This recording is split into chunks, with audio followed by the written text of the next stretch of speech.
Hello students, कैसे हैं आप। आज मैं आपको second order linear differential equation topic के लिए एक बहुत शॉर्ट टाइम की प्रेजेंटेशन लेके आई हूँ। और इसकी डिटेल में प्रेजेंटेशन मैंने आपको दे दी है। डिटेल में मेरी वीडियो में शेयर हो चुकी है। डिटेल में क्वेश्चंस दिए हैं, सॉल्यूशन भी दिए हैं। ये शॉर्ट में ब्रीफ में मैं फटाफट पढ़ा रही हूँ आपको। ठीक है, क्या है topic? Second order linear differential equation है। क्या है देखिएगा, second order linear differential equation, कोई इसको रटने की जरूरत नहीं है, मगअप करने की जरूरत नहीं है। मेरी वीडियो आप वॉच करोगे तो फटाफट समझ जाओगे क्या है डिफरेंशियल इक्वेशन। और इसमें जो ब्रीफ दिया है उसको आप इजिली धीरे धीरे समझ सकते हो। ठीक है, इस वाले टॉपिक से कम आपके 5-6 नंबर का एकेटीयू प्रीवियस एग्जाम से कवर हो जाता है। एकेटीयू में प्रीवियस एग्जाम्स में मैंने खुद स्टडी किए हैं, तो 6 मार्क्स का इसमें से आता है। अब आप देखिएगा, सेकेंड ऑर्डर डिफरेंशियल इक्वेशन होती क्या है? जिसके अंदर हायर डेरिवेटिव की power, higher derivative second order का होता है। देखिए हायर डेरिवेटिव यहाँ पे क्या है, आपका सेकंड ऑर्डर का हायर डेरिवेटिव है, यानी कि d2y ओवर dx²। ऑर्डर कितना है इसका? 2 है और डिग्री 1 है। डिग्री 1 होने के कारण तो बन जाती है लीनियर। लीनियर डिफरेंशियल इक्वेशन बन गई है ये। Linear differential equation of second order की बन गई है। कितने ऑर्डर की? सेकंड ऑर्डर की डिफरेंशियल इक्वेशन है ये। ठीक है, तो बस हमेशा याद रखिएगा, जब भी सेकंड टू ऑर्डर का होगा डिफरेंशियल इक्वेशन, वो सेकंड ऑर्डर डिफरेंशियल इक्वेशन होती है। सॉल्यूशन स्ट्रैटेजी, हमारे को सॉल्यूशन कैसे फाइंड करना है, वेरी वेरी इंपॉर्टेंट। देखिए सॉल्यूशन फाइंड करते हैं कोई भी, जैसे आपने अभी इक्वेशन ली है d2y over dx2 plus a dy over dx plus by equal to 0। Right, यहाँ पे 0 भी हो सकता है, सी भी हो सकता है। अगर हम 0 लेते हैं, इफ वी यूज 0, तो बेटा टेंशन लेने की जरूरत नहीं है, तो सीधे सीधे सी एफ फाइंड करेंगे खाली। बस ये याद रखो, जब भी आपको 0 में मिलेगी तो we use only C F, है ना। और जब भी यहाँ पर आपको जैसे कोई भी फंक्शन दिया है, सी ले लो, तो we find only P I. ठीक है, तो दो केसेस बनते हैं। आप इसमें सी एफ, तो बेटा टेंशन लेने की जरूरत नहीं है, सी एफ निकालना 1 मिनट में सीख जाएंगे, कोई मुश्किल बात नहीं है। और सी एफ निकालते ही 4 मार्क्स का आपका कवर हो जाता है। सी एफ निकालते ही शॉर्ट क्वेश्चन कवर हो जाएगा 2 मार्क्स का, एक लॉन्ग क्वेश्चन कवर हो जाता है 2 मार्क्स का, जो कि 4 मार्क्स में आएगा। तो 4 मार्क्स में 2 मार्क्स सी एफ के मिल जाते हैं और 2 मार्क्स पी आई के मिल जाते हैं। तो सी एफ फटाफट मैं निकालना सिखा दूंगी। अब आपको क्या करना है, जो भी इक्वेशन गिवन है, जो डिफरेंशियल इक्वेशन है, तो उसमें हमारे पास राइट हैंड साइड 0 होगा, तो सी एफ फाइंड करेंगे। ओके, सी एफ निकालने के लिए हम क्या एज्यूम करते हैं? सी एफ निकालने के लिए सीधी सी बात है, जो डिफरेंशिएशन होता है डी बाई डी एक्स, इसको आपको डी ले लेना है, डी ले लेना है, और उसको हमको पुट करना है एम। क्या पुट करेंगे? उसको हम पुट करेंगे एम, पुट कर लेंगे तो इक्वेशन देखो क्या बन गई है। यहाँ पे पुट करा, डी बाई डी एक्स के प्लेस पे क्या पुट कर दिया है, पुट करो m2y plus am y plus by equal to 0। इसमें से आप y कॉमन ले लेंगे, देखिएगा क्या बन गई है, m2am प्लस b y बाहर ले लेते हैं, इक्वल टू 0। यही हमारी ऑक्सिलरी इक्वेशन होती है। 1 नंबर पक्का हो गया आपका, ऑक्सिलरी इक्वेशन तक फाइंड कर दोगे तो 1 नंबर मिल जाएगा। तो एक ऑक्सिलरी इक्वेशन क्या होती है? जब भी आप y को 1 पुट कर लो, y को छोड़ देंगे, बेसिकली y को छोड़ देंगे, और जो ये बचा हुआ पार्ट है ना, यही हमारी ऑक्सिलरी इक्वेशन है। नेक्स्ट लाइन में देखिएगा आप, नेक्स्ट में, तो यहाँ पर मैंने समझाने के लिए रखी हुई है ये slide, d2y over dx2 plus, अगर मैं ऐसी इक्वेशन लेती हूँ p dy over dx plus q y equal to, फटाफट समझ लेते हैं, 0। ऐसी कोई सेकंड ऑर्डर डिफरेंशियल इक्वेशन मिली है, आपको क्या करना है, d बाई डी एक्स को m cap equal to d लिखते हैं, तो हम इसको ऑक्सिलरी बनाने के लिए m यूज करेंगे, और सेकंड ऑर्डर डेरिवेटिव को m2 यूज करते हैं बेटा। ठीक है, बस ये याद रख लेना कि कैपिटल डी को m रखना है, d2 को m2 रखना है। इसमें पुट करा दो, कितना बन जाएगा बता दो, m2 plus P M plus q, है ना, m छोड़ देंगे y इक्वल टू 0। तो यहाँ से हमारी ऑक्सिलरी इक्वेशन क्या आ गई है? ऑक्सिलरी इक्वेशन आ गई है m2 plus P M plus Q equal to 0। ये हमारी ऑक्सिलरी इक्वेशन होती है। इसी से हम, this is a quadratic equation, इसी को हम सोल्व करना सीख लेंगे बेटा। 1-2 क्वेश्चन मैं कराऊंगी, आराम से, कोई टेंशन लेने की जरूरत नहीं है। आपके 4 नंबर कहीं नहीं गई, सी एफ निकालना सीख गया तो आप। ठीक है, इसको सबको मेथड को सोल्व करना आता होगा, क्लास 10th में पढ़ी होगी ये। क्लास 10th में पढ़ी है क्या? मिडिल टर्म स्प्लिट कर दो, ठीक है, फैक्टर्स करेंगे मिडिल टर्म स्प्लिट या फैक्टर्स करके क्या फाइंड कर लेंगे? रूट निकाल लेंगे। क्या फाइंड कर लेंगे? Find value of M. क्या फाइंड कर लेना है? Find value of M find कर लेना है। बस ये इसके रूट्स हो जाते हैं, लाइक M1 आ गया है, M2 आ गया है, ठीक है। अब आती है बेटा, बस इसके बाद ये ध्यान रख लेना क्या स्टडी करनी है हमें। देखो, अब रूट्स की स्टडी करेंगे। केसेस ऑफ रूट्स कैसे टाइप के हो सकते हैं? 3 केसेस 4 केसेस बनेंगे, चारों केसेस बताऊंगी।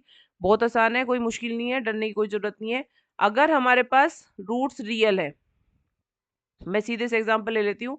M1 M2 है लाइक, तो मेरे पास मान लो तुम 1 है और एक रूट आ गया 3, ठीक है। कैसा रूट है? रियल है ना, और अलग अलग है, डिस्टिंक्ट है। तो सीधे सीधे इसका कॉम्प्लीमेंट्री फंक्शन क्या हो जाएगा? यहाँ पे देखो, C1, इससे देख लीजिए, C1 EX plus C2 E3X, ये इसका कॉम्प्लीमेंट्री फंक्शन हो गया, ठीक है। अगर मेरे पास रूट सपोज 4 है, इक्वल रूट है, रियल तो है ही और इक्वल है, तो यहाँ बता दो क्या बन जाएगा।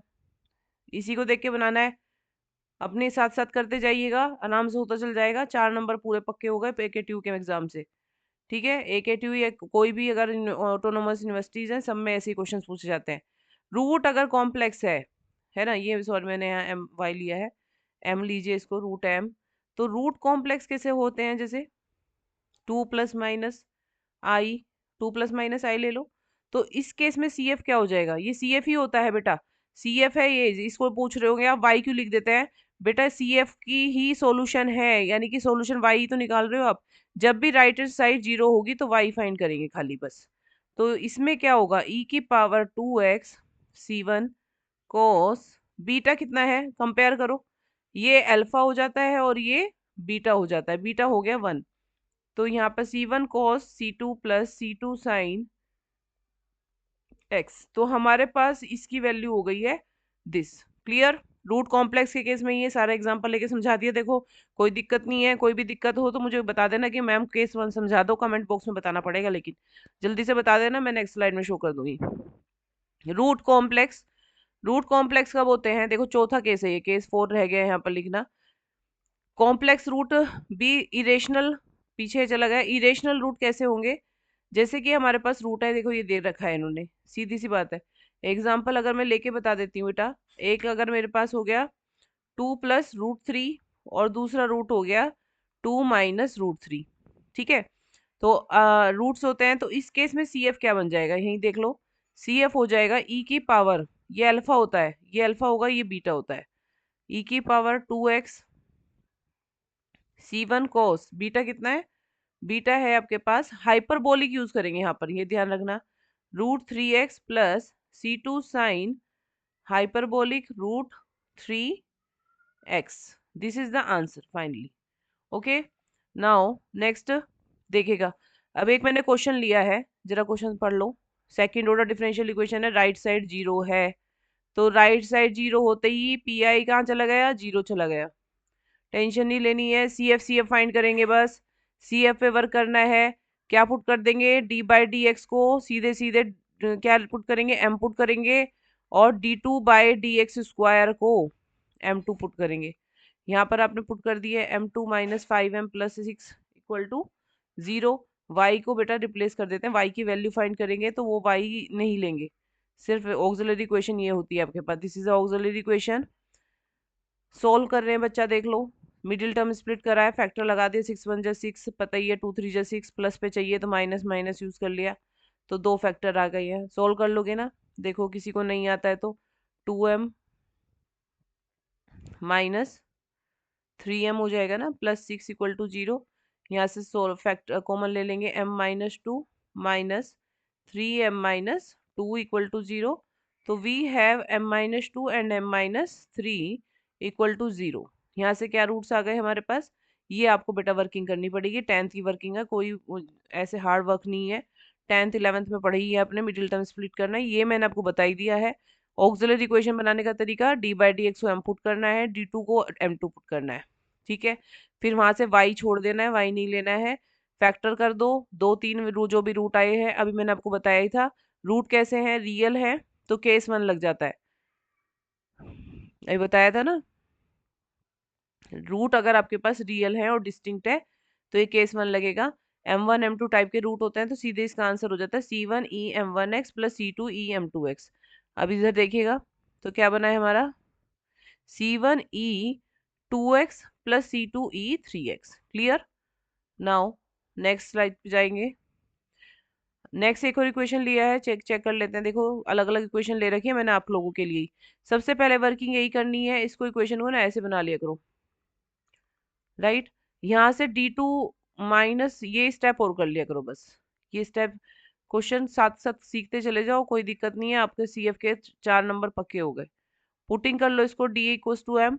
यहाँ पर कितना हो गया, y को छोड़ देना है, देखो ऑक्सिलरी इक्वेशन बन गई है। ये हमारी ऑक्सिलरी इक्वेशन होती है। M2 minus 2M-1 equal to 0 solve कर लेंगे बेटा। सोल्व करने के लिए देखो क्या तरीका लगाया है, फैक्टर नहीं हो रहे ना, तो श्रीधराचार्य रूल पढ़ा है ना, वो लगाएंगे। -b plus minus B² minus 4AC upon 2A। कितना हो गया, 2 प्लस माइनस 4 माइनस 4, 4 माइनस 4 हो गया 4, 4 सॉरी 4 माइनस 4 इंटू A कितना है 1 into C, so that it becomes 2। 4 minus 4 is equal to 0 जा रहा है यहाँ पर। ओके ओके ओके ओके, तो यहाँ पर आपके पास माइनस है बेटा, ये गलत कर दिया ना हमने, दिस इज अ माइनस। तो यहाँ पर देखो ना प्लस हो जाएगा ना, तो ये कितना हो गया आपके पास 2 प्लस माइनस 8 हो गया ना, 8 को क्या लिख सकते हैं 2√2 अपॉन 2, तो that is a 1 plus minus root 2, यही तो बना है।